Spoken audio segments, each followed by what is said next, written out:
Hello, hello to all my witches, warlocks, riders, and wanderers. I am KibbyRose. We are here for another live stream today. Everything seems to be flowing and going in the right direction today, so this should be a smooth live stream as far as I'm concerned. We will be finishing up right on the mark, probably of the 2-hour mark, or even less, because we have the football game on tonight, and I am a football lover, so I will be ending the stream in time to watch the game. We're going to cover some astrological events for all of you who are interested in it. I'm going to give you a quick overview of the next 2 days. If things have changed at all from the predictions that we made earlier this week and into the rest of the, Thanksgiving is just going to be nuts, just to let everybody know. And then just to go over a couple confirmations of predictions I made, and maybe some rants. We'll see what happens. My name is KibbyRose. I'm going to run the trailer so we can get this thing going. But for those that are new, hello, hi, welcome. How are you? Just to give you a brief rundown of how we do this, we intermingle 20-minute sprints in between a bunch of 20-minute talking points.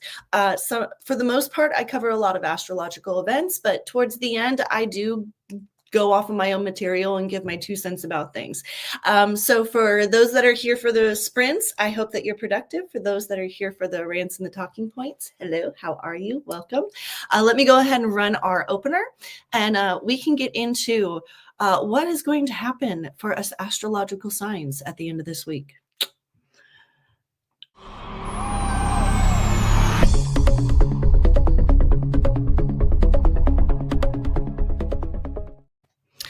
Okay, so for those of you that were with us yesterday, or at the last talking points, I found my notes in regards to the conjunction with retro Mars and the moon.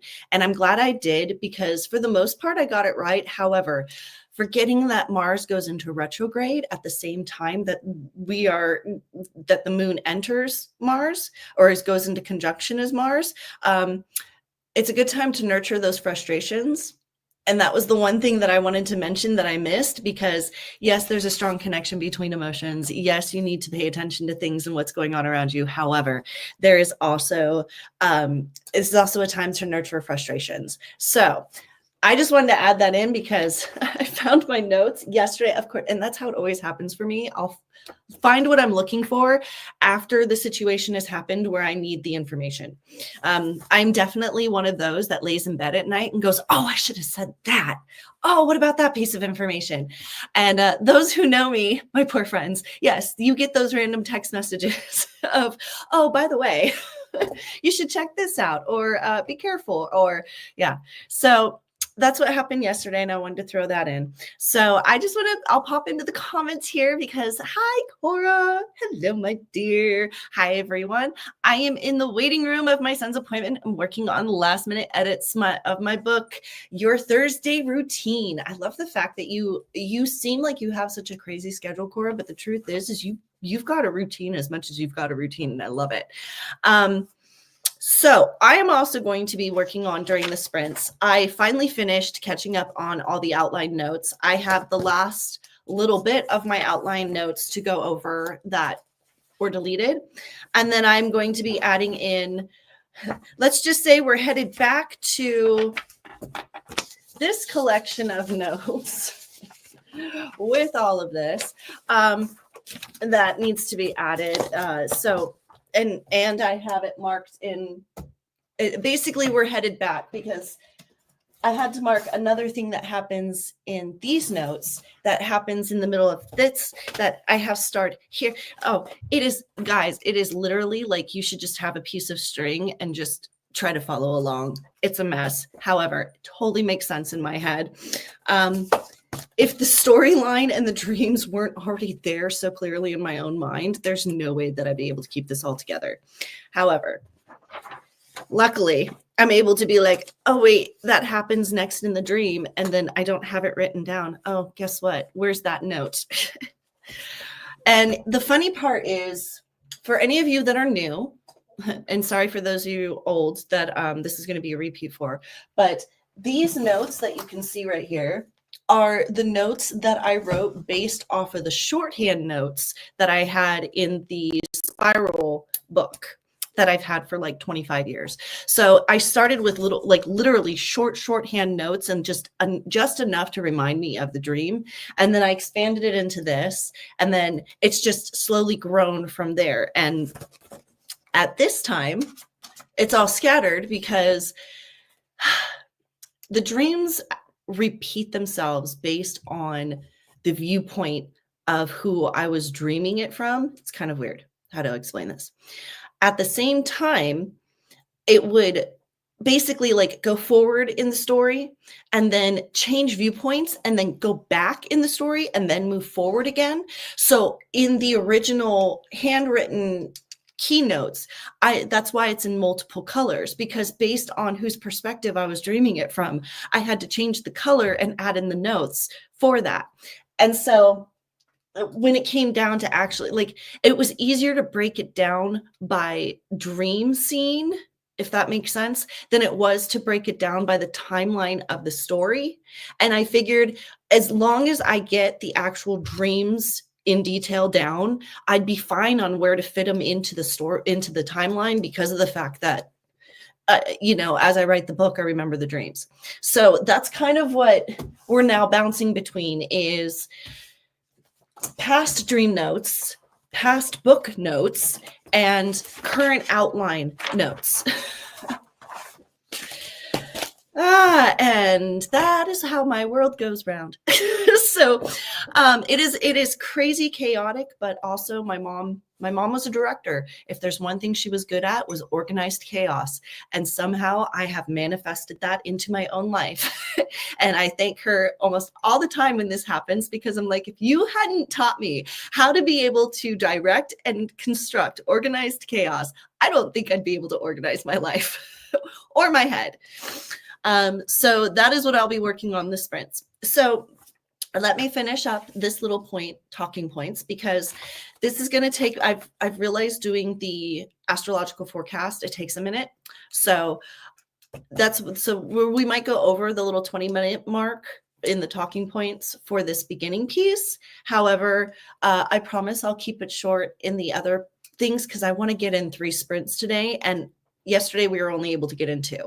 So real quick, going over it. This is for today and tomorrow. Okay. And I'm going to, as I do these, I'm going to check in and see if there's anything that we need to add for the weekend.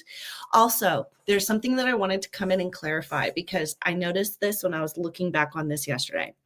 A lot of people don't believe in horoscopes because when it comes to personal life choices, you can change the outcome or the overall arcing effect of the energies. Okay. What we give to you as psychics is basically the feelings of the energies from the planetary locations within your sign and that month's energies. Okay. If you are doing great in your life, sometimes the negative aspects of that reading aren't going to apply to you.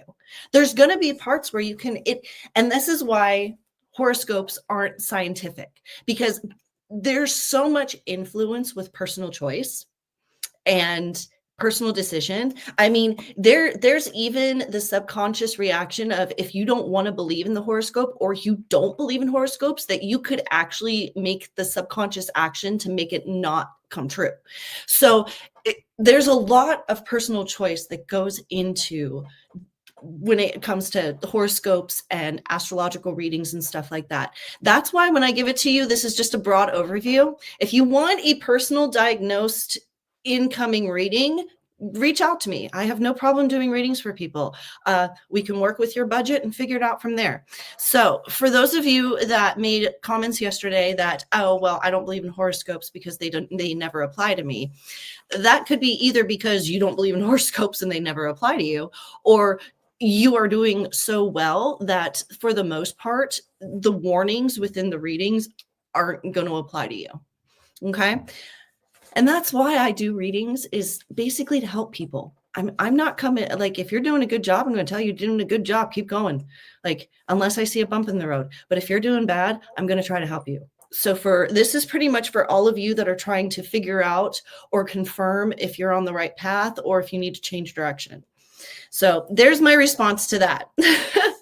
All right. So for Aries, Thursday is the day we're dealing with the day of revelations again. Okay. And this is definitely within relationships. And this is going to come up with past relationships, especially. Aries, for the next 3 days, for some reason, going into this new moon, is literally going back, picking apart what didn't work in past relationships, what worked, what didn't work, and what can we, go with, and with. Is there anything that we can take off the list that we can go without? Because past relationships for Aries, you guys had a really rough year when it came to relationships, just overall. So Friday, going into Friday, they're referencing if there's any changes you need to make, this is the energy for you to make these changes. You've been prepping for this, whether subconsciously or consciously. You've been prepping to make these changes anyway. So this is the right time of energy to literally initiate these changes. Okay. Every change that you're making, if it's for the right decisions, if you're making it in a positive outlook instead of a negative outlook, you're moving towards a stabilization and balance within your relationship area, which means they're setting you up to actually might bring you a good relationship, or they're setting you up to be able to not have such a headstrong battle within your relationship. Okay. And that's for Aries going in. They're referencing that for a lot of those in the Aries department, if you're in a relationship, action is going to speak louder than words.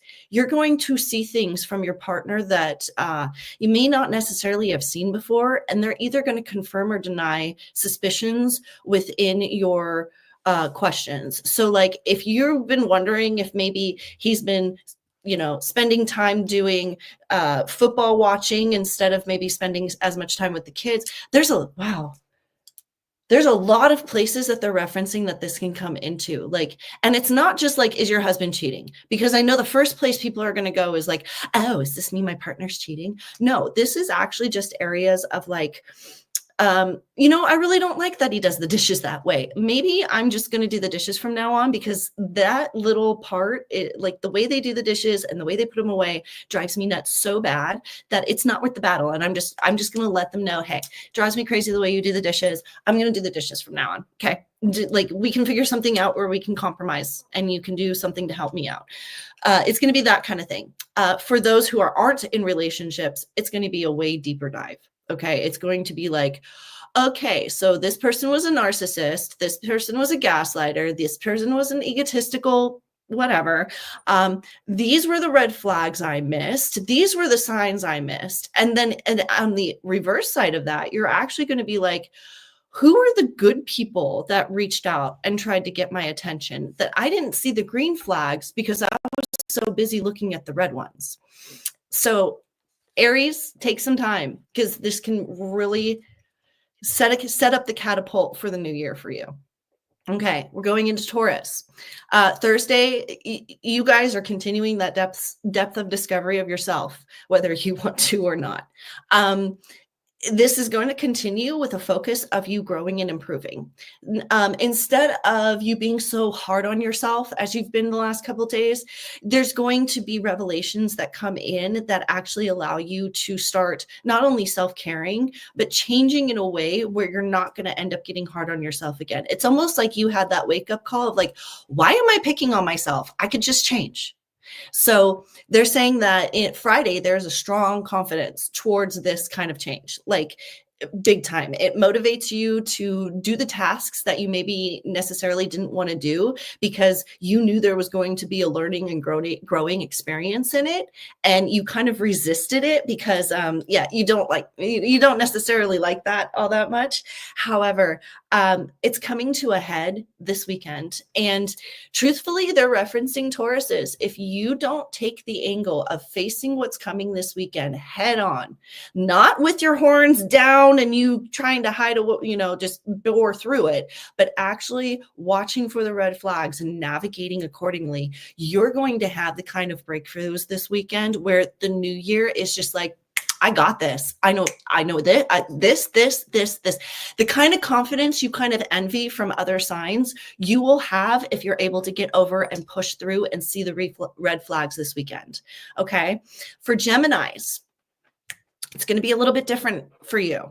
Okay. Geminis, we know the energy has been a bit strange for you. However, this is a great time. Like, if you aren't using this time and this energy and these experiences to learn and grow from, especially in the partner sector, it's kind of in reverse of Aries. You are learning the hard lessons in the relationships. Okay. Aries is kind of learning the stuff of like, well, I got through that and I got through it unscathed, but I didn't like how close I got to being scathed. So Geminis, you got burned. You got burned, you got burned, you got burned, and it was your own fault. And that, I think, is the hardest part for Geminis, is understanding that you've got to learn how to balance your passions and your motivations. Because when those two come to head and you go full bore at something, your Geminis literally mix each other up, and you go back and forth. They're referencing that this is a strong time for clarity. It's basically time to find that middle ground between your twins and stick to it.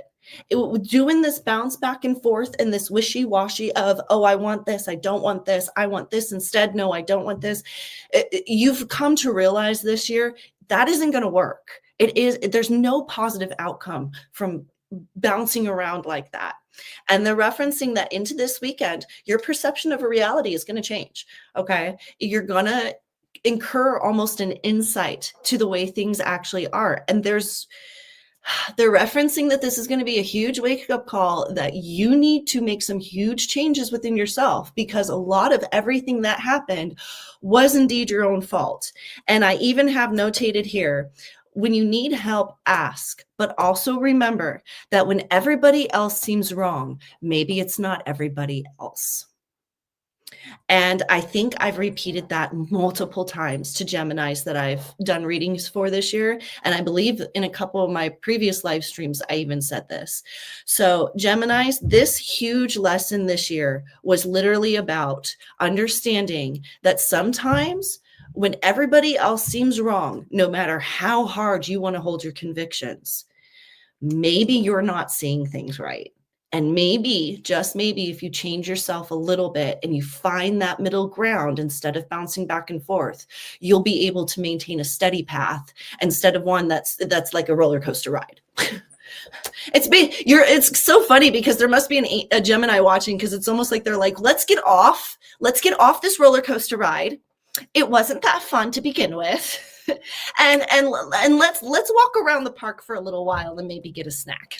Like we're done with the excitement. We're done with the screams and the yells and the let's put our hands up in the air type stuff, and let's get off the ride and find solid ground.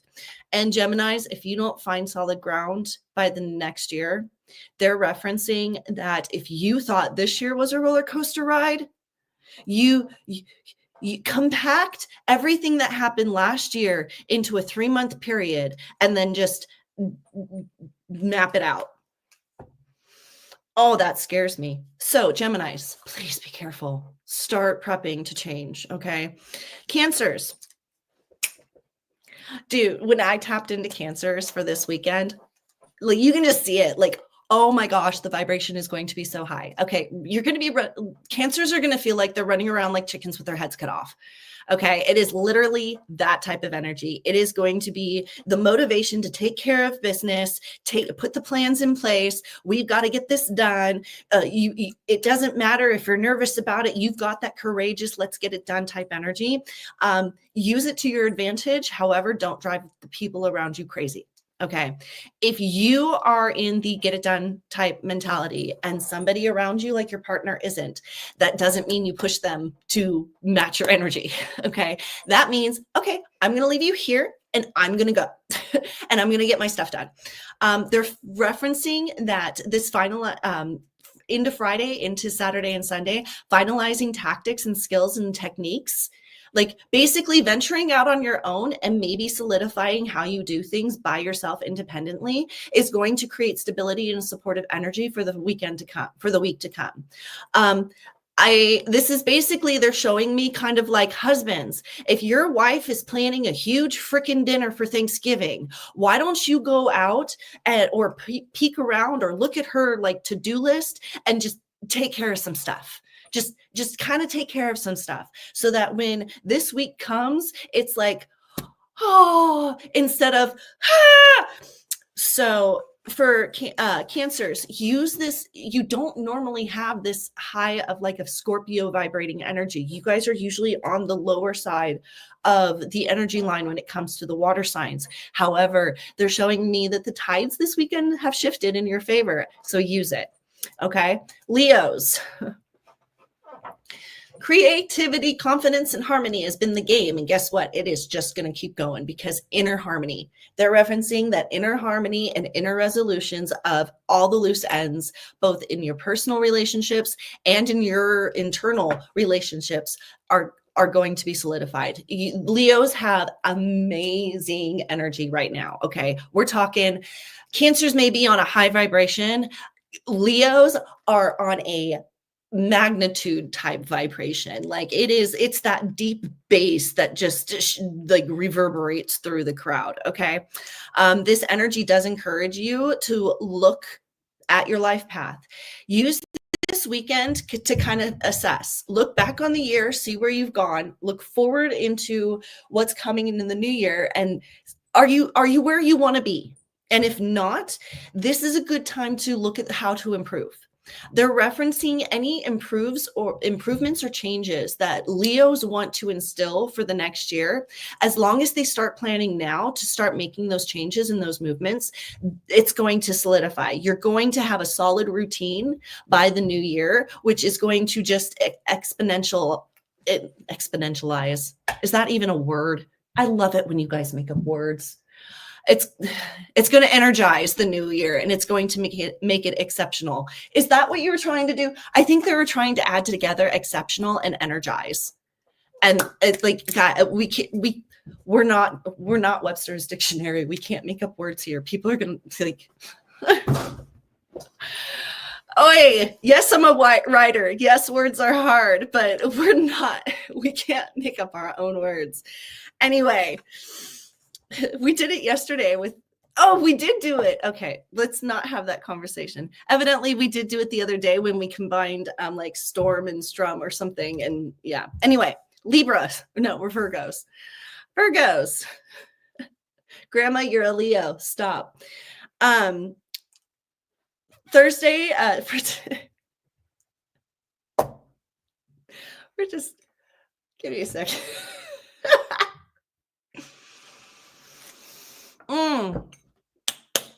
Okay, Virgos. You're going to have, so Virgos are fighting kind of a frustrating energy along, same with Geminis, okay? Air and Earth they're kind of struggling right now, and I can understand that. Just simply because energies aren't, the location of the planets and everything else, energies aren't in your favor if you're Virgos, or Geminis, or Earth signs, or air signs, really. There's a strong pull for Virgos to improve things everywhere. It's almost like right now, today and tomorrow, you're going to be seeing where all the dirt is. Like your house is not going to be able to be clean enough. The laundry is not going to be folded perfect enough. The editing of the book isn't going to be precise enough. You're not going to, it seems like everywhere there's lacking. What your angels are referencing is that it's not that everything's lacking in your life. It's that this is the type of energy that definitely brings to the forefront where you need to improve things. And they're referencing that for you, it's really hard to improve the little things. So they're trying to bring in a profound awareness of the little things, because they're referencing that this weekend you're going to have some really hard reality lessons brought into focus. Okay. And they're referencing that understanding that if taking care of the little things, all those loose ends, is actually what caused this to happen. Whatever happens this weekend, it's because you didn't take care of the little things. Okay. And this could be anything from paying that $5 bill to remembering to grab that last minute item to, they're referencing, it's multiple little things. And for Virgos, it's not just one thing. It's like multiple little things. Okay. They're referencing too, because Virgos are good at this, avoiding things and avoiding taking care of these things is just going to make it worse. Cora, I can feel you. You're already tired enough with 3 kids under the age of 6 and a husband and the YouTube channel and a book. And we know, and I can feel it where you're just like, oh my God, seriously, like it's hard enough. But they are referencing that avoiding it is only going to make it get worse. So I know it's hard, but right now they're actually referencing that it's better to be tired and have the loose ends taken care of than what's going to happen if you don't, because if you don't take care of the loose ends and things get worse, you're really never going to be able to sleep. You're never going to be able to catch up on sleep. So, and they're, for you, Cora, they're actually referencing something about like, wasn't that nap nice this weekend? And, or like last weekend? And wasn't it nice to do that because you got everything done? So you've got a good routine in place, but start looking for the loose ends. And if you need to, I can help you with that. Libras, communication and connection energy. It's been strong these last couple of days, almost to the point where they're referencing don't get cocky. Confidence and cocky are 2 different things. Okay. And Libras tend to get a little too cocky where you can start turning into the manipulation and gaslighting tactic. Okay. They are really referencing for you to be careful with this, because there's a lot of energy for you to get, for things to get lost in context for Libras. Maybe you are good at communicating and you have that connection. However, once things shift this weekend, they're referencing that actions speak louder than words. And just because you were able to have communication and connect, not following through on your promises or your conversation is where you are going to basically get bit in the butt.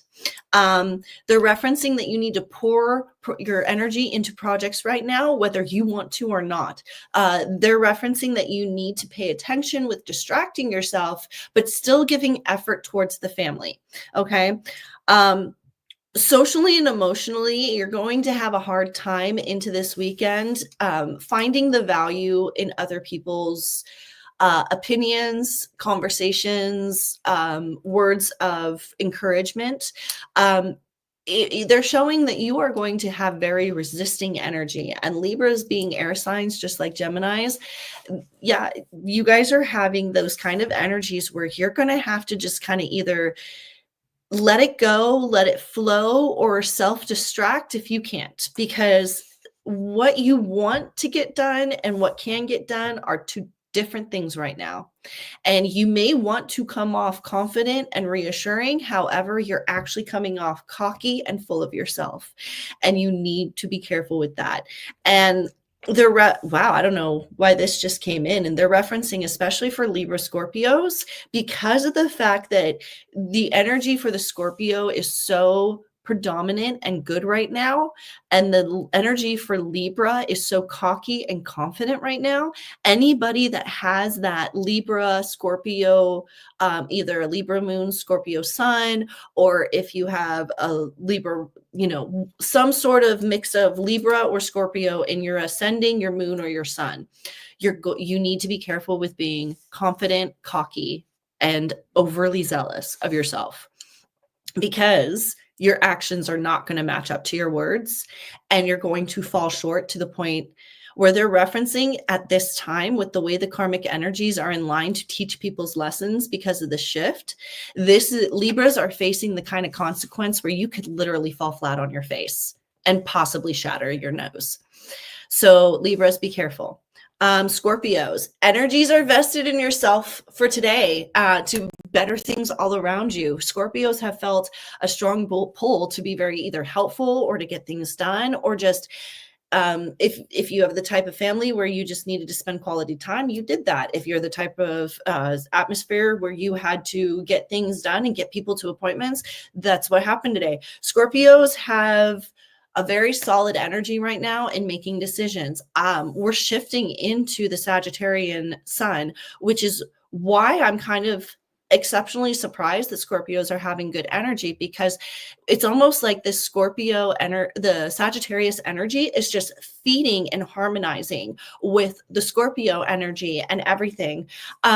If you were the type of Scorpio that has been spending this year just making things better, focusing on just, kind of letting the universe guide the course of things, you have been set up to, even though if you can't see it right now or don't understand it, you have been set up for a forward movement next year.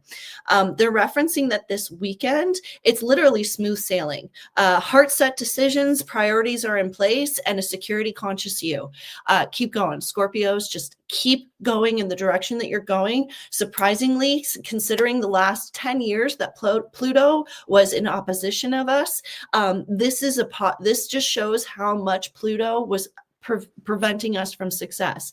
Now that Pluto has moved out of our sector, it's almost like all that energy that's been building for success for the last 10 years is about to explode. Again, into this weekend, increased sense of the future. It's kind of interesting because even I feel this as a Scorpio. This isn't a rushing type of energy. This isn't a cocky, I got to get things done type of energy. For the first time, it feels like we can go with the flow. It actually feels like the waters are rushing with us and not against us or not past us. Like we are literally just kind of like on our backs in our inner tubes with our cocktails, just like, yeah, here we go. This is nice. And I don't disagree. It's hard for me to fathom this because life in general has never been easy for me at all. So, and they're referencing too, because I immediately just thought of like, okay, so when's the shoe going to drop? Because that's exactly how we are. And no, Scorpios are in a position to literally be able to be successful finally. And this was a 42. I'll have to look into that. I just heard that this something about a 40-year wait. And it's about Pluto's rotation, but Pluto takes 247. Yeah, I got to look into that because Pluto hasn't even made a full rotation around our Earth or around the sun in our lifetime. Anyway, I got messages from angels that are coming in that I got to check on. So for Sagittariuses, okay, because we're moving into your sun, you've got positive energies moving your way. Start confirming the plans for the future and let going of things that you can't control. Okay. Look ahead, not to the past. That's going to be difficult for you because Sagittariuses are so business minded and the end of the quarters are coming. It's going to be very difficult for them to forget about what happened last year and just focus on what's moving forward. But they're referencing that, like for Sagittariuses, this last year is almost going to be null and void. This last year was so bad that it's time to cleanse ourselves. Literally, I have a good day to cleanse your energies of all the stuff that's been happening in the past. Let the problems resolve themselves, let it go. Because they're referencing that moving into Friday, even into the next of the year, energies and focuses on your practical emotional matters are going to be at the forefront. So in order for Sagittarius to be able to take care of business at home, you got to let go of business at work. And that's what they're referencing that's going to happen this weekend. Okay. Start for reinventing and rejuvenating the home environment so that when business kicks back up in the new year, you're not feeling like you've lacked on the home sector. Okay. So for Capricorns,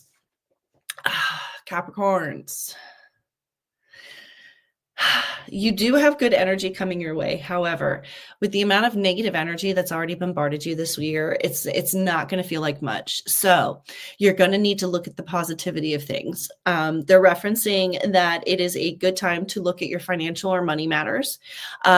Put yourself in a position to improve, to make improvements, and aim for what motivates you rather than what's material possession. Okay. If for a lot of Capricorns, you're going to need to look more at the what makes you happy towards the end of the year. If you're going to find any satisfaction in this year, you're going to have to eliminate the unnecessary. It's kind of like they're showing me that whole TikTok trend where it's like minimalists. Capricorns, that's what you need to do. You literally need to become a minimalist and just shimmy everything down. Focus on the practical side of life and take time in a step-by-step approach to keep things moderated for your peace of mind. Okay. Be safe. Okay. Oh, Jeannie. Hi, Jeannie. My genie in a bottle. Oh, you were saying that because of the Scorpio read. I know that for a fact. Okay. So for Capricorns, to keep your peace of mind, you need to stop trying to control everything that's out of control in your life. And you need to really just start eliminating what doesn't work, keeping what's working, and just downgrade, minimalize and downgrade. And that goes into the new year, because Capricorns, you guys have a rough new year coming up. Okay. Your January, February, March, from what I can see, is not pretty. It's not nice. So you're going to have to do a lot. Your birthday is going to, okay. They're actually referencing that this is going to be one of the worst birthdays for Capricorns in a couple of years. So be prepared. It's better to be prepared and to prep for it than to have it take you out for the rug. Jeannie, you're distracting me, and I love it. Easy as a Capricorn. Oh, ooh. Okay, you're going to have to love that. You're a Pisces. Oh, you're a water sign. I think I've done that before, where I said that you're a Scorpio and you're a Pisces. I think I've done that before, where yours is coming up. But we're going to go into Aquarius right now. Thursday for Aquariuses is going to be all about self-awareness and self-assessment. Okay. Be kind to yourself. Everything that bothers you about yourself and what is the difference between what you like, basically you're going to be contradicting yourself on what your dreams are and what reality actually is. And it's going to very much frustrate you to the point that this kind of self-awareness is going to feel like a negative energy than a positive. You're going to want to be aware of manipulation tactics and tendencies, even though you feel the urge to get out and make friends. Okay. They're referencing that sometimes when Aquariuses don't necessarily like themselves all that much. Yes, they want to be social, but it becomes a negative instead of positive. You go out to, wow. That's mean. That's hard for me to say, because I do know some Aquariuses and this does line up with their behavior, but they're referencing that when Aquariuses don't like themselves, they tend to go out and berate those in public to make themselves feel better. And so just be aware, if you're an Aquarius, that that's the kind of energy that's coming in this weekend. So if you're planning as an Aquarius to go out on any social events, they're actually referencing that Friday and Saturday is a bad day for patience with others. Okay. They're actually referencing that on Friday, Aquariuses, you hide, literally hide, look inside yourself for joy today. Okay. You do not want this weekend social, like what you're going to try to look for in joy in going out socially, like you normally do for Aquariuses, it is going to create the absolute worst and opposite effect. Every action has a equal and opposite reaction. And that's kind of what's happening for Aquariuses this weekend. So be careful. For Pisces, and that's interesting because I actually saw this in my mom, because my mother is also a Pisces. You have pleasant but intense energy today, and the ability to prioritize things and get them done. Okay.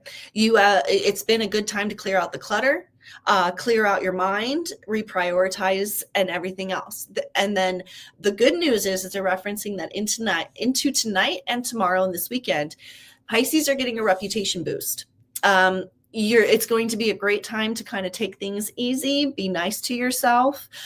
Even though in the social aspect of things, your popularity is going to increase, that doesn't mean to take it to the head. Why are we coming in with strong energies like that? Basically, you're going to going into the new year, they're referencing that Pisces are going to have a little bit of showy off energy, and you don't want it to come off that way. You want it to come off in a way that you are just wanting to care about people. And oftentimes for Pisces, even though your love language is giving and helping, sometimes it can come off a little bit brazen, or no, what, harsh, strong, I guess is the word I'm looking for. So if you do want to help others, or you do have advice, for instance, Jeannie, they're kind of coming in like, if there's anything you want to tell your daughter about how to do things better for Thanksgiving, just kind of give hints and let her do what she wants to do. Yeah, don't, pushy is a good word. That's kind of a good word. Yeah, pushy. Because, well, and that's hard though, because in Pisces, it's not really pushy, because whenever Pisces are being like that, there's usually not a negative connotation behind it. It's usually from a loving place, which is why Pisces can frustrate people so much, because it's literally, we can see it's coming from a loving place, but at the same time, it's like, why are you bossy? That's the word I'm looking for. You don't want to come off bossy. That was the word I was looking for. So that's our forecast for all the astrological signs, and we're going to get into a sprint. And I would break it up. That took us 40 minutes, and I would break it up, but I hate it when people do that in their streams, where they do like, oh, well, I'm going to do the first half of the year and then the second half of the year. And it's like, I hate that. So that's why I do it all at once. Me loving what? You loving? Also, you bossy? What? I wonder, Jeannie, if that's why like you and I get along so well, is because there's parts of you that do remind me of my mom, especially the fact that you're such a mom, you're such a grandma and a mom, and I love it. All right, so we're going to get into a sprint here, because I've been yammering my mouth for 42 minutes, and I think that's long enough. So we've got a 20, I'm going to actually switch this over real quick. So give me a second, because I want to be able to work. I'm going to drop that down. Come on, computer. Hi. Other screen. Yes, thank you for showing up. Okay, so we're going to jump into a 20-minute sprint here. I will see you guys in 20 minutes. And after that, I'm just going to go give you a quick overview. Since it is November 1st, I'm going to give you a quick overview of the astro events that are happening until December 15th. And then I'm going to talk a little bit about the snowstorm and the bomb cyclone and the weather that is reaping across the east, because my prediction came true. So we'll talk about that in a minute. I will see you guys in 20 minutes. So 3, 2, 1, and don't forget to mute yourself.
Oh yeah, huh? We're all professionals here. It's fine. This is why I do lives and then condense it down into talking points. We're all professionals here. Anyway, so hi, hello, how are you? Welcome back from that sprint. Time's up. I remembered to push one button, but not the other. Welcome to my world. So as I was saying before, during that sprint, I was actually able to get done exactly what I wanted to get done.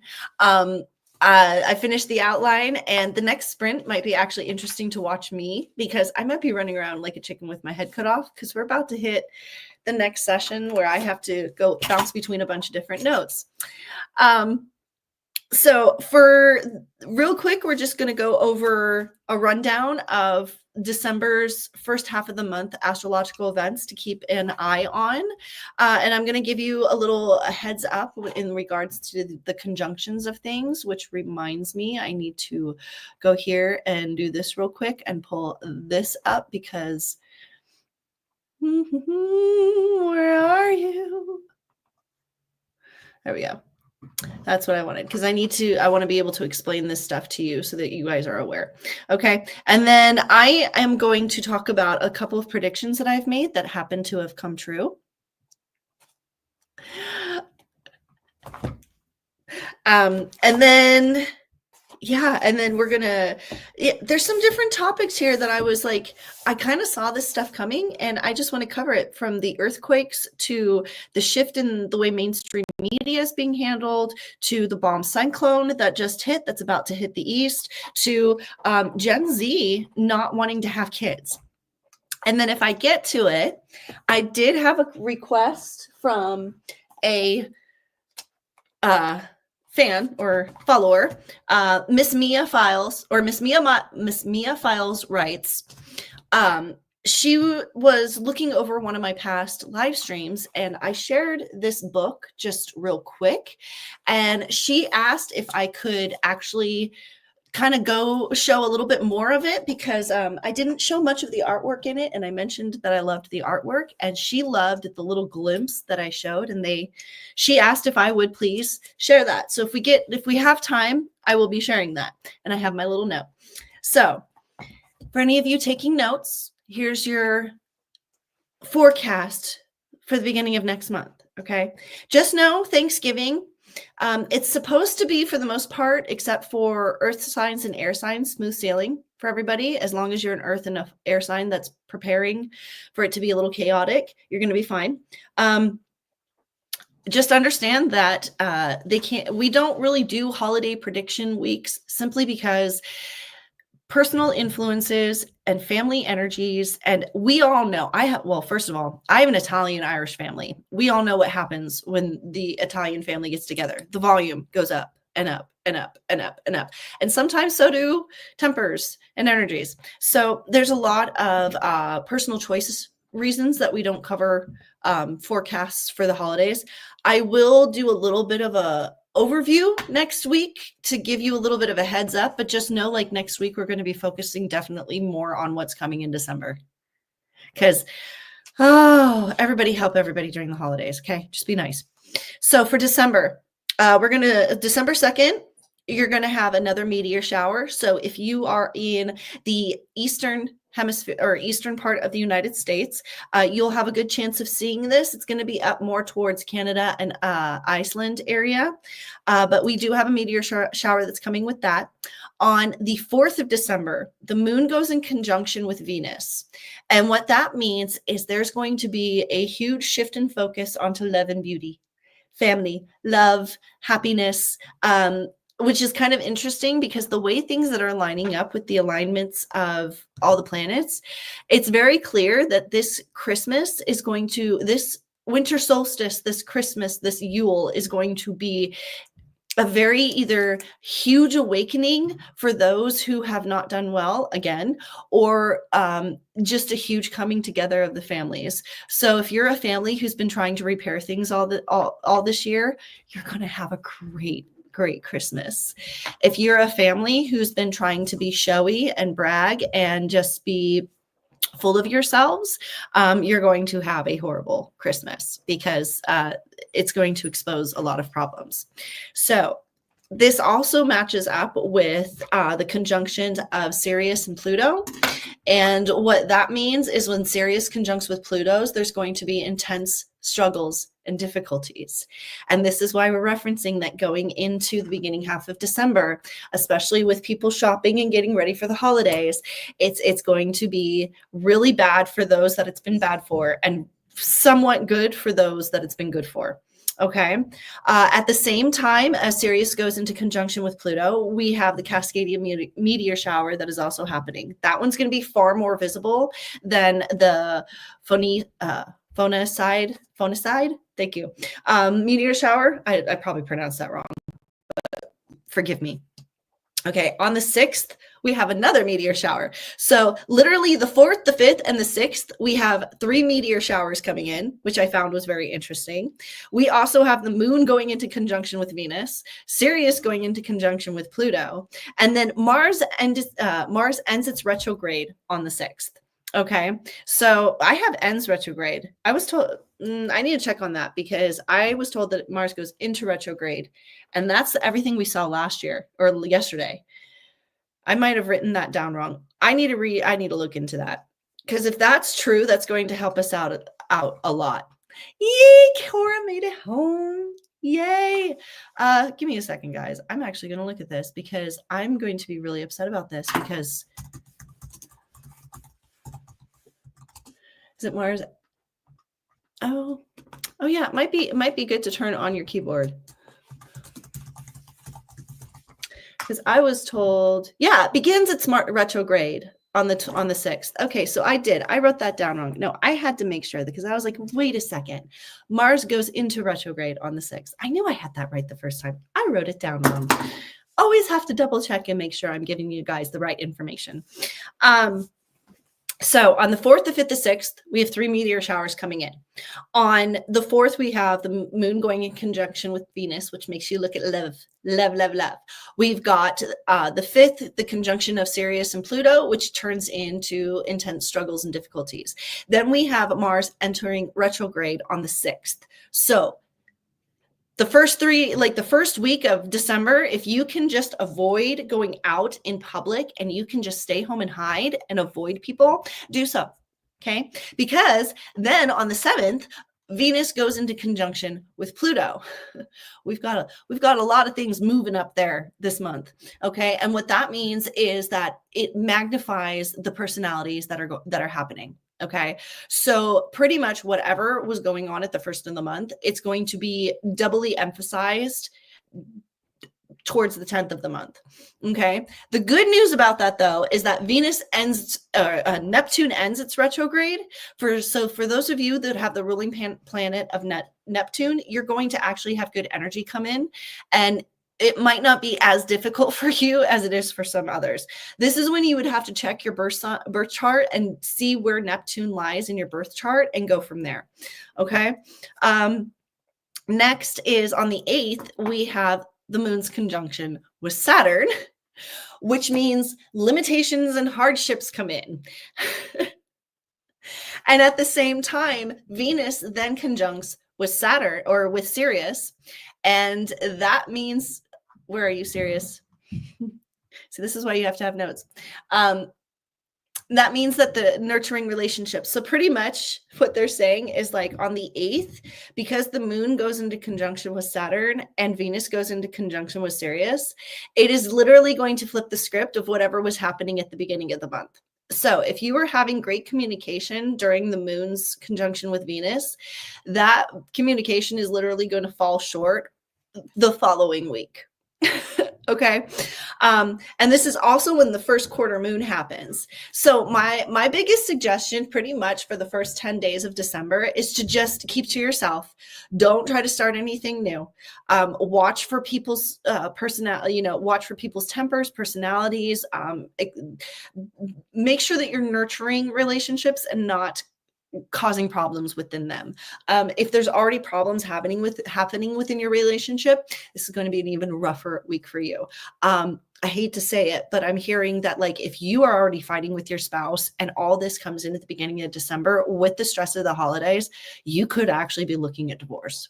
Like it could be that intense of negative coming in. Okay. And this is why we were referencing yesterday that when it comes to December, if you're not already on the path of right, if you're not already doing positive and doing the right thing, you are going to have to do the right thing because you're not going to survive December with everything that's happening. Okay. Also on the 8th, we have another meteor shower that comes in. We have a lot of meteor showers in the month of December that are coming in. Okay. So on the 11th, another meteor shower. I told you. I actually I counted it. I think I have to count again, but I'm pretty sure there's 7 meteor showers this month. And if you know the significance of the number 7 and the fact that the Pleiades, which is the 7 sisters, was also visible and is directly in line with our planet at the moment, a lot of and considering there's a lot going on here with the number 7 in regards to Christmas, and considering winter solstice, Christmas Day, 5 + 2 = 7. It's just very interesting how things are lining up for the month of December. Okay. Just be very aware that by the 15th, when the full moon hits on the 15th, energies are going to either be in full momentum and high speed going in the right direction, or you are about to hit a cataclysmic wall. Okay. So on the 14th, we've got conjunction with the moon and Jupiter, which means that you are going to have growth and abundance coming in. However, this is going to be the kind of growth and abundance that if you are needing to learn lessons, wow, you are going to be learning lessons. This is the big lesson time. Like November, they were being a little bit nice and a little bit kind. They're not going to be nice and kind anymore. This is like the last ditch effort to give you a huge wake up call to change things if you need to change things before the new year. Okay. This also when the Orion Nebula is fully visible. Okay, so not only do we have the Pleiades showing off, but now we've got Orion with his belt of 3. And, December, the month of 12, 2 + 1 is 3. There's just, like I said, if you understand numerology and energies and everything else, there's a lot of stuff that's lining up in the month of December where if you're doing good, you're going to be doing great. And if you're not doing good, you're going to be doing horribly. Okay. And then on the 15th, we have another meteor shower with a full moon. And so that is your early December forecast for astrology. And I do this because subconsciously, if you hear it and you are aware of it and you make note of it, you can look back and see that you can navigate things, but just by understanding energies, making note of them, and kind of subconsciously responding accordingly. I also give a lot of this more because I think it's important that angels are aware. Sometimes guardian angels are so busy maintaining order in our normal lives that they don't have the extra resource to kind of check in with further energies, and having somebody else just run over them and run down them for them helps. So there might be a lot of angels that are now planning going, oh crap. So moving on from that, we're going to shift into how these energies are also influencing the weather. And we mentioned that because yesterday I was mentioning about how the bomb cyclone hit us and how my angels were coming in with a prediction of huge snowstorms for the East Coast this winter. I was watching some of my news channels, and I watch my weather channels. I have Weather on the Go, Ryan Hall, y'all, and one other one I got to look at it. But I watch several weather channels to basically judge whether my predictions are correct. And literally yesterday, all of them came in with a huge atmospheric storm that is going to cause major problems on the East Coast. And my angels were coming in and they're like, yeah, that's nice that they're confirming this prediction. However, we predicted for the whole winter. So this is just for those of you that live on the East Coast, just know the predictions that we made, that this is just the start. This first storm that's going to hit the first week of December is going, and which aligns with all the conjunctions of Venus and Pluto and learning lessons and everything else, is going to be the start of everything. It's almost like Mother Nature is like, yeah, I'm working with the energies too, and humans have not been nice to me. So we're gonna cause some problems, as if she hasn't been causing problems as is. And going into that, if you all haven't been paying attention to the seismic activity around this planet, the earthquake swarms have actually picked up in California. Like I said, I don't know if my prediction of that fault line, the San Andreas fault line slipping, and I don't know if that's going to happen. However, the fact that the earthquakes, their surface level, they're compacted in specific areas along the fault line, and they're in line with the ring of fire that circles the Pacific Ocean, where we have several volcanoes going off right now in cohesion with it. Also, Iceland, my heart goes out to you for the people in Iceland. I'm so sorry that the lava flows have started affecting your infrastructure. If you haven't been paying attention, the poor island of Iceland is pretty much completely succumbed by volcanic activity. I believe they have more than one going off on their poor island right now. So there's a lot of stuff, if you haven't been noticing, is going off in regards to that, along with the same kind of shift that's happening in the industry. For instance, I heard a report earlier today that MSNBC is now going to be separating from NBC simply because they are too opinion-based.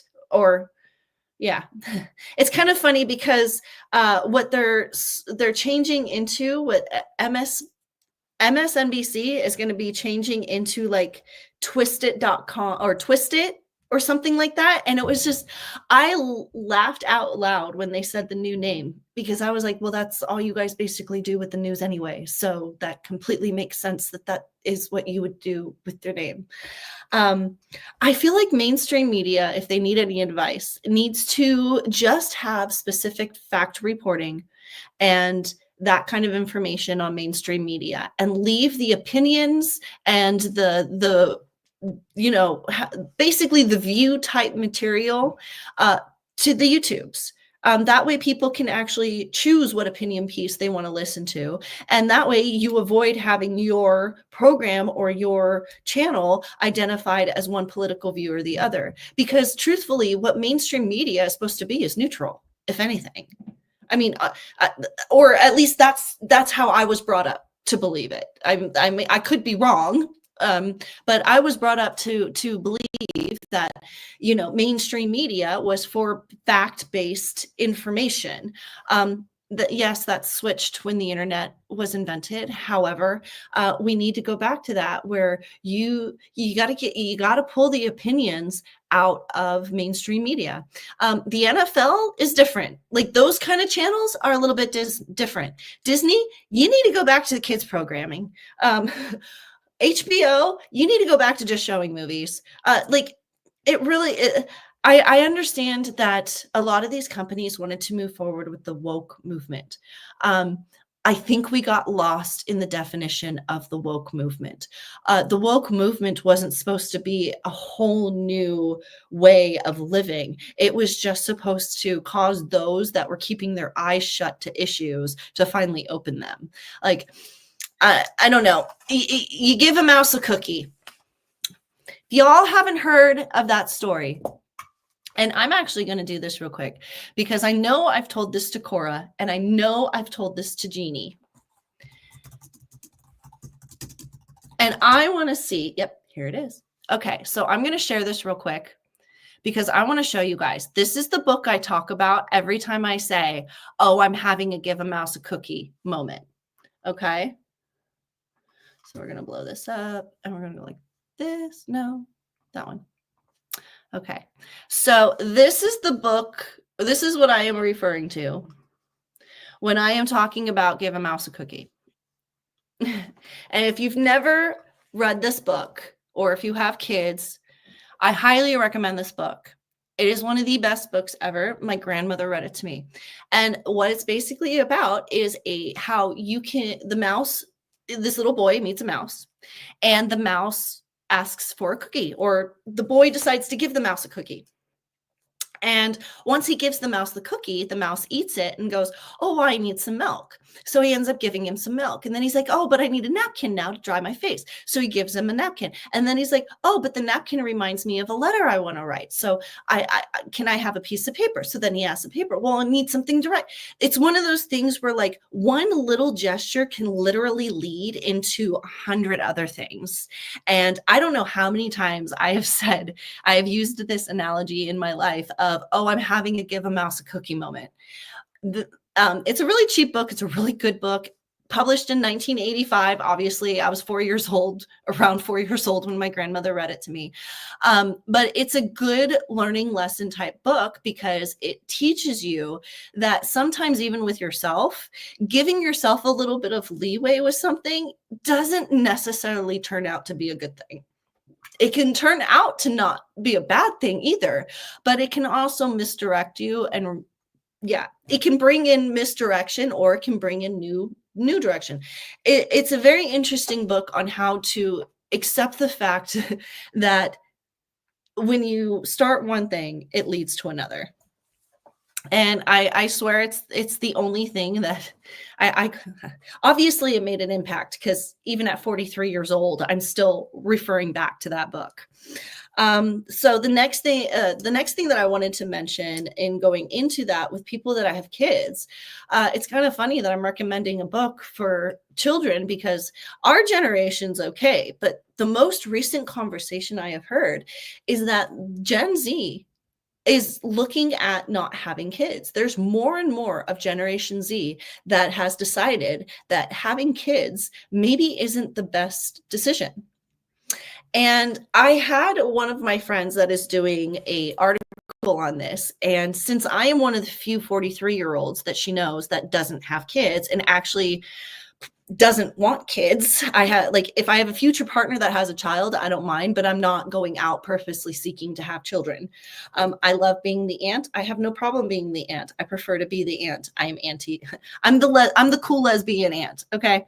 But they're referencing that these kids coming out of college, they're like, look, I'm looking at not even being able to buy a house. I'm looking at not being able to pay off my college tuition. Social Security is not going to be around for them. Like playing the stock market is not as popular as it was when I was a kid. There's a lot of changes that have occurred for Gen Z, where when I heard this, I was like, well, yeah, it makes sense. And here's the thing. I understand. My mother's out there. My grandmother's out there. Cora, Jeannie, all of you know, I love my friends who are parents. I give every mom out there, especially the ones that work from home and raise their kids, so much props. But I do admit that there is not a single part of me that regrets not having kids. This day and age, it's especially right now, trying to find a job and struggling so hard right now to find employment. Considering the fact that I don't have any little mouths to feed, I am so grateful for that. And not only that, but I was thinking about it. I enjoy being able to go to bed at night doing exactly how I want to go to bed. I'm not, whether it's good or bad, there's not somebody who's going to derail me from what I want to do for myself. And that sounds selfish, yes. However, when did it become standard for us to have children? Because looking back on history and looking back in times, even in, say, the Egyptian or the Roman era, having a family was a privilege. Like the wealthy people pretty much had family, or, the middle class. For the most part, if you were poor and you had a child, your child was pretty much surviving on their own. And I just want to know when it became a standard for us to get married and have kids. When did it become women's responsibility to just bear children? Council of Nicaea probably had a lot to do with that, with the whole biblical, because you can go into the whole biblical discussion, but I'm talking about even before the biblical discussion, because women were held in such high regard prior to the ADs. In the BCs, women were held in fairly high regard all over the world. And somehow, some way, since we've shifted into the AD, we have literally gone so far backwards in that concept that women in other countries can't even hear their own voices in their own homes. And it blows my mind. So, and then that switches into this whole unschooling thing, where a lot of parents that are Gen Zers are starting to take kind of the opposite effect when it comes to schooling, because in today's day and age, it's kind of true. Going to a classroom, sitting down and learning the old-fashioned way isn't keeping you up with the changing times. Not everybody I understand, not everybody everywhere in schools has technology, has computers. However, for the most part, everybody has access to a computer. For the most part, in the United States, everybody has access to a computer. And I can completely understand with the way that schools have shifted as well, because my mother retired, I think about 10 years ago. She saw this shift happening, where it was going to get to the point where you really couldn't educate children because there was too much politics involved in the classroom. And it's now to the point where, yeah, I can see how these parents are like, screw the old way. I've never used calculus. My teachers told me, what are you going to have? A calculator in your purse? Yeah, it's called a cell phone. Teaching kids the old-fashioned way, we need to reinvent the way we're handling our populace, and it needs to start with the schools, and it needs to not be restricting education.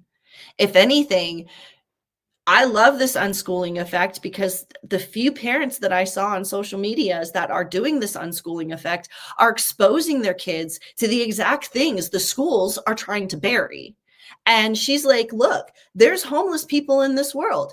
One lady actually took her 12-year-old and 13-year-old down to the homeless shelters and had them talk with some of the homeless and what they go through in the day. And then she, said, well, what in school helped you do survive on the street? And as somebody who lived on the street for a year, as someone who was homeless, someone who had to figure it out, dumpster diving, the whole bit, I can tell you right now, there's not much that you learn in school that would help you survive on the street. However, the amount of things that I learned on the street that helped me survive in the real world, I cannot tell you how much. It was at least 10 years of schooling that I learned in that 1 year that I was homeless. The amount of stuff that I learned and became a better person because of it.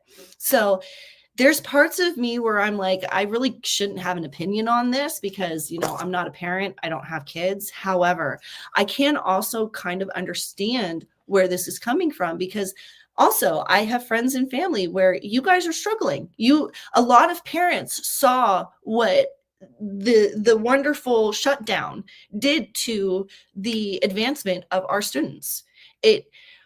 I really hoped during that situation that we were going to advance as a society and see this as a way to step into the future and use technology to advance ourselves.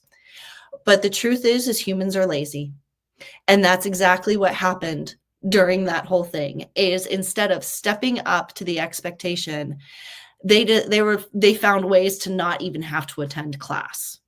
And it's so disappointing, because truthfully, if each human being could choose to educate themselves the way that a teacher educates a student, could you imagine the advancements that our world would have? That's all I'm going to say. So that's my little spiel on that. And Cora came in and said hi to Jeannie because I think she finally saw that Jeannie said hi. So I'm going to end on that note. We're going to jump into another 20-minute sprint here. And I'm going to, you guys are probably going to see me go around crazy because I am going to try to organize my thoughts to get my book together.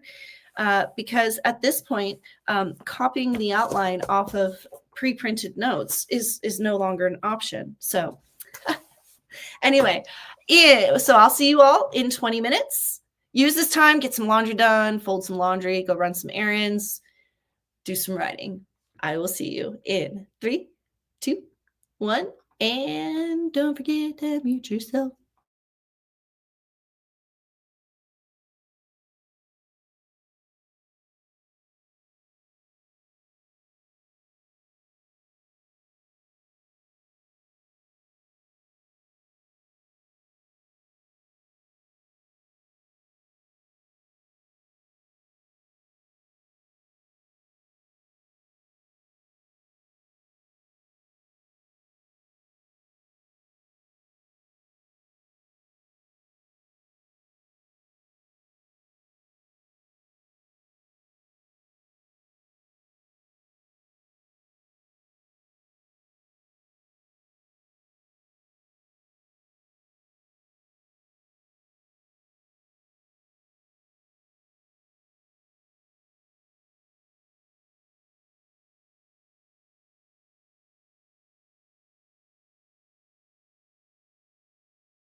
Time's up. Okay. So I think that's going to be our final sprint. We'll see what happens. My computer's doing good, and the game doesn't start till 4, so I have another hour before the football game starts, but like I said, we'll see what happens. Cora came in with a little bit of what we were talking about prior to that sprint, basically, or at the last talking points. As a mom who is homeless, I don't do the unschooling thing, but I make sure no matter what they learn, they still get the education of the math, literature, science, and social studies. And in the comments, I agreed with her. And I said, and this is kind of what I was trying to say about the unschooling, is that this makes sense because you're teaching the children in real time. What you're teaching them, they can actually apply to why they need it in real life, versus all of us who are sitting in calculus and, everything else going, when are we going to actually use this? Come on now. Like, I understand, like, for us who are writers, breaking down books and literature and understanding the importance of first person, all that stuff, I can understand. However, if you're not necessarily a writer and you're going into something else in a field that doesn't need you to know that, first person omnipresent is a way to write a book if you're trying to do a certain version, there's just, to me, there's certain things that were taught in schools that could have been better off learned in college once you knew what you wanted to do, versus you have to learn all this standard stuff. Because it's like for me, for instance, I didn't do that well on the SATs, but I did great on the modified SATs. And that's because I learn at my own pace. I can teach myself. I enjoy it. I feel like this structure in which we require children to fit into a predetermined mold that we created over 40 years, 50 years, 60 years ago, we need to modify it a little bit. For most geniuses, you find that doing homeschooling is actually better. Here's another example. For instance, when we were in high school, going to a vocational school, what meant you were a bad kid. Now it's actually like, if you're good as a football player, or you are a good dancer, or you are amazing in acting, you're not looked down on going to vocational school to get your education. It's actually encouraged now. And I'm hoping that into the future, we can stop with trying to get the schools to create a standard of education that fits everybody into a predetermined mold and caters more to an environment where the child learns the basic, but also dictates exactly where they want to specialize in, if that makes sense. Again, take this as you will. I'm not a mother. I'm not a parent. I am the daughter of a teacher, but I don't have my own kids. I'm just going off of what I had my own experience. Hypothetically, if one of my kids wanted to be a mechanic in high school years, dad could do the hands-on work and I can figure out the math and whatever they need to know. Exactly. Or they can apprentice at a mechanic shop. Because they would actually have the time and flexibility and ability to be able to apprentice at a mechanic shop. So if they wanted to be a mechanic, dad could handle the hands-on stuff, mom could handle the math or whatever that needs to be figured out at home. And then the apprenticeship could educate him in what can't be taught in those two areas. Isn't that why we have like Juilliard Ballet, Arts Academy? And it's kind of interesting because it wasn't until I lived in Virginia that I found out there was creative arts schools. You know what I mean? Like, if I had known that at 14 years old, I could apply to go to a creative arts college and have my central and total focus be nothing but stage production and acting, would have done it, would have pushed to done it. Actually, probably would have fist fight my parents to do it. I probably would have butted heads a little bit more with my mom because she was more of the old education. She majored in English and minored in music. So she was very much about, the proper education. But I think I would have been far more successful if I had been allowed to use my high school years to focus on theater and acting and movies. I mean, I'm thinking of James Storm too, my high school friend who now owns his own production company. And the fact that like if him and I were able to actually go to theatric school or creative arts school instead of Rancho Bernardo High School, we probably would have been far more successful in our college years. And that's why I'm saying, like, it kind of makes sense to me that for some of these parents doing this unschooling where they're applying real life training and learnings to their children as they come makes a lot more sense. As long as you've got the basics down, as long as you know how to read, write, have your ABCs and know basic math, there's really not much else that you can't do. If we really think about it, past like 6th or 7th grade, it was pretty much like, okay, why can't I take the stuff I'm interested in? And not just like, I understand how to read, I understand how to write. And not only that, but truthfully, even when I graduated college, reading comprehension was still something I struggled with. Do not give me a word problem. Even at 43 years old, do not give me a word problem. I will not figure it. If I have to figure out a word problem, it's going to take me a minute. It's one of those things where I will cut out and dedicate specific time in my day to be able to sit down and understand. I'm going to lose my mind in frustration. That's like, we are going to do self-care, self-soothe, self-discipline all at once. And we're going to distract too when we need to.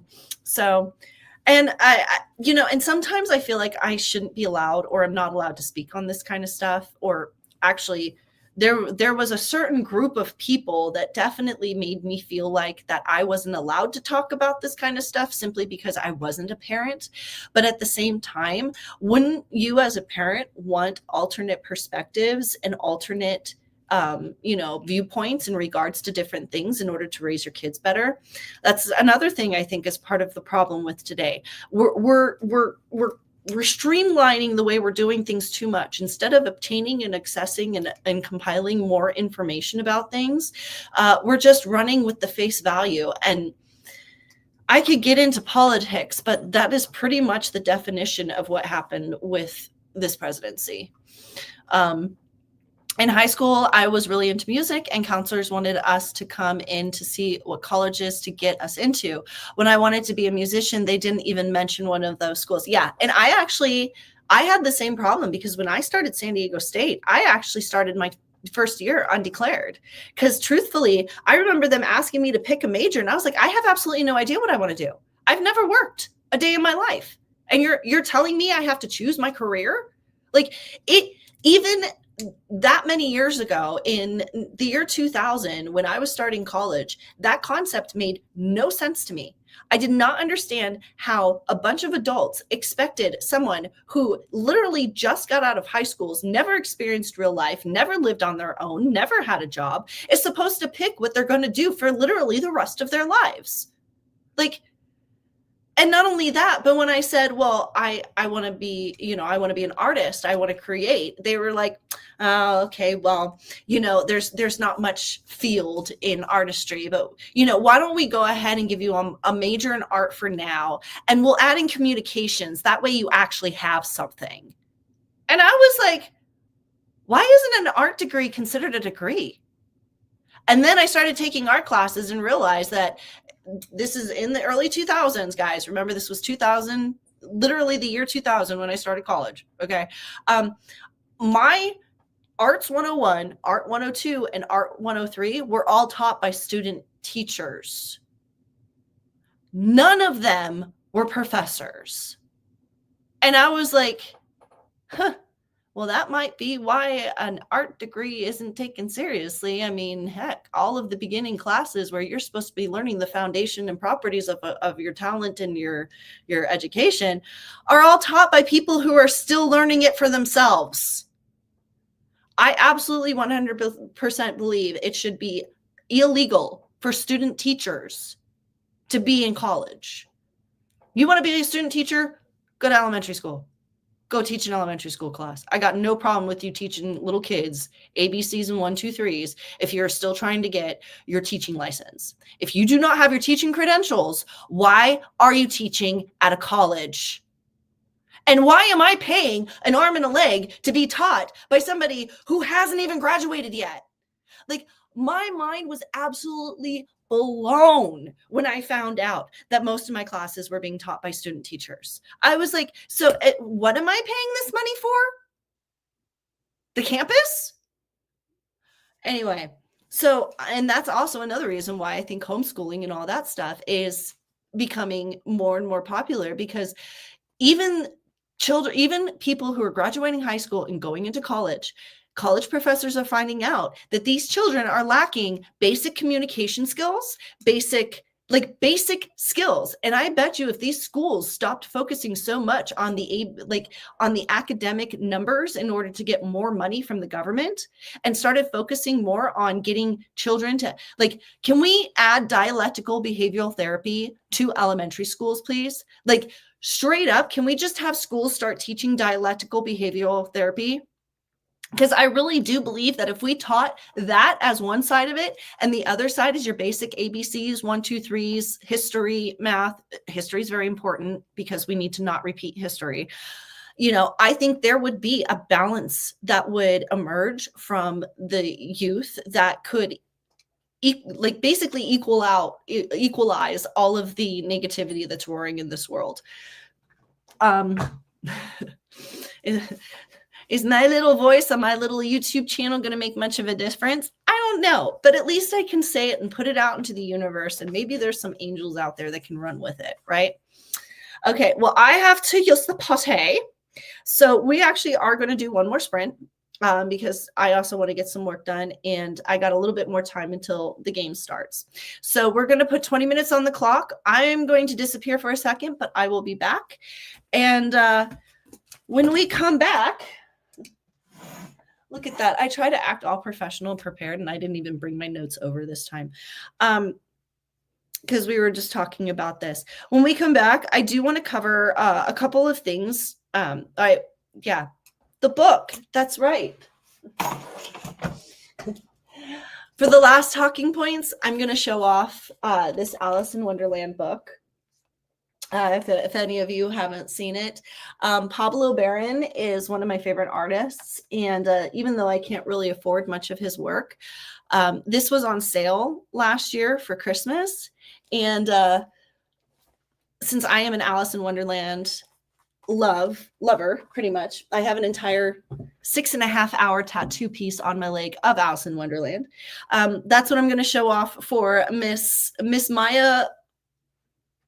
Miss Maya writes, Miss Maya, I'm going to struggle with your name only because you had to be creative in the way that you wanted to write it, which I don't knock you for, but ADHD and dyslexia struggle with that. Have to head out to make dinner. Hope you have a great night. You too, Jeannie. This is our last sprint, and then we're going to be heading out for dinner and football game too. So in 20 minutes on the clock, we actually might want to put 20 minutes on the clock. Whoop. There we go. 20 minutes on the clock, and I will see you guys in 20 minutes. 3, 2, 1. And don't forget to mute yourself.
All right, that's the end of that sprint.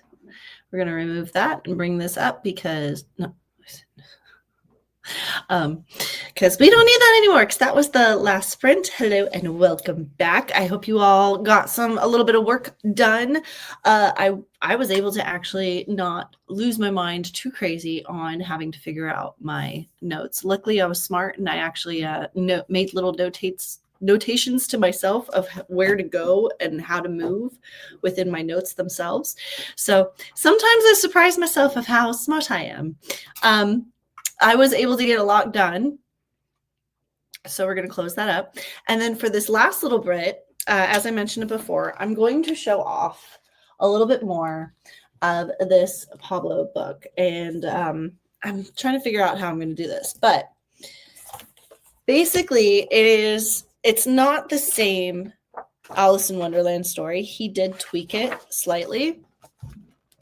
But I think the best way for me to go through this is to just kind of, because of copyright, I don't want to show you too much. So if you want to read the book, it's available on Amazon. But I figured I would show you some of the artwork a little bit more, since that is what the young lady was talking about when she asked if I could show it off. I have read this book several times. I actually prefer his version of Alice because she has a little bit more of an attitude, which I love. But this is probably one of my favorite pictures out of all of them in this book. But Pablo just gives a little bit more of a gothic steampunk type look to Alice, and I absolutely love it. He also, like, personally, when it comes to Disney's version of Alice in Wonderland, I think they kind of made her a little too girly. The type of girl that's probably going to follow a white rabbit down a hole is probably not going to be dressed all prim and proper in a beautiful blue dress. I also think I love Through the Looking Glass as well. And I hope that someday that Pablo will actually do his own art renderings of Through the Looking Glass, because he does other art pieces. But we're gonna, and that's another thing I love about Pablo. He went with the original story where it has the clam and the hare, the rabbit and the hare and the clams that get eaten. But he definitely gives, and here's another cool part. Well, that's another good picture because he's so creative. And he does all the artwork himself. The pages that you see me skipping are just these sketch pages because he does a page of full artwork and then does a page of just sketches. But like, here's the toad story. And then, for instance, the Duchess story with the baby and how everything in her shop goes crazy. And then the Cheshire Cat is also one of my favorites. Cheshire, however you want to say it. People pronounce things differently. Again, just the different ways he creatively imagined these characters. And then the Tea Party. I love this one because it's like, for some reason, it reminds me of Hyde from that 70s show. And it's kind of like, yeah, you are the Mad Hatter, aren't you? When it comes to things. Come here. And then it gets curiouser and curiouser. Gotta love the key. And then painting the red roses. And then this is when it gets more into the actual storyline that Disney followed. The Red Queen.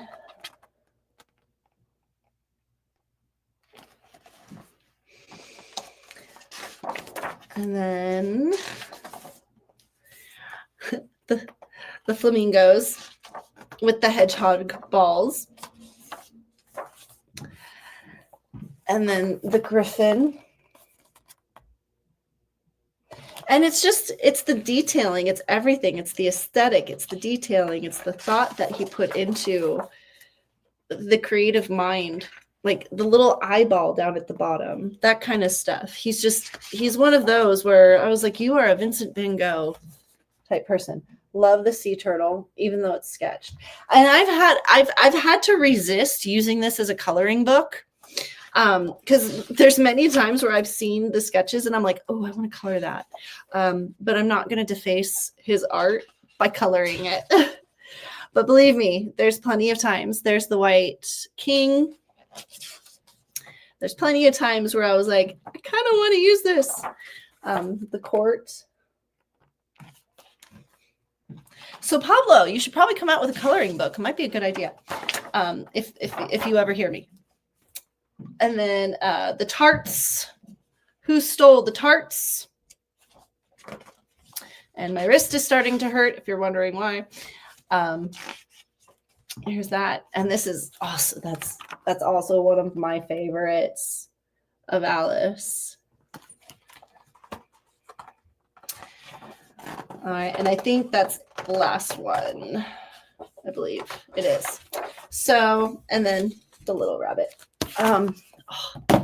I got surgery done. This tendon popped out of this wrist when I was in my 20s, and holding books like that, yeah. Oh, that's when I feel it. That's when it yells at me. So there's that Alice in Wonderland by Pablo Barron.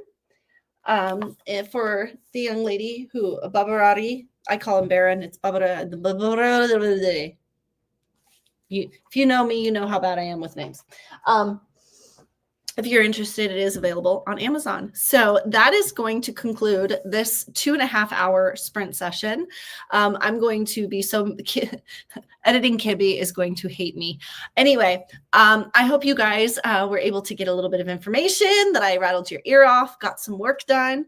I completely appreciate all of you coming in and spending some time with me. Jeannie, Cora, all of you lovely ladies, thank you for coming in and saying hi. For the rest of you that were here for the talking points, thank you for joining us for this conversation. I hope I was able to indulge you with a little bit of new information, if not old. If anything, maybe got your mind thinking about some new things. Remember to do the like and subscribe-y things. Click the like button. Subscribe to the channel if you want to hear me more. I do these sprints every Wednesday and Thursday. Update on that. We are not changing the schedule simply because what we have right now works with the football schedule. And I'm not changing that because I'm not losing my football. Anyway, I will see you guys next Wednesday and Thursday. I will have, again, another astrological review. If you're not here because of Thanksgiving, don't blame you. But until then, until next time, I will see you guys later. Bye.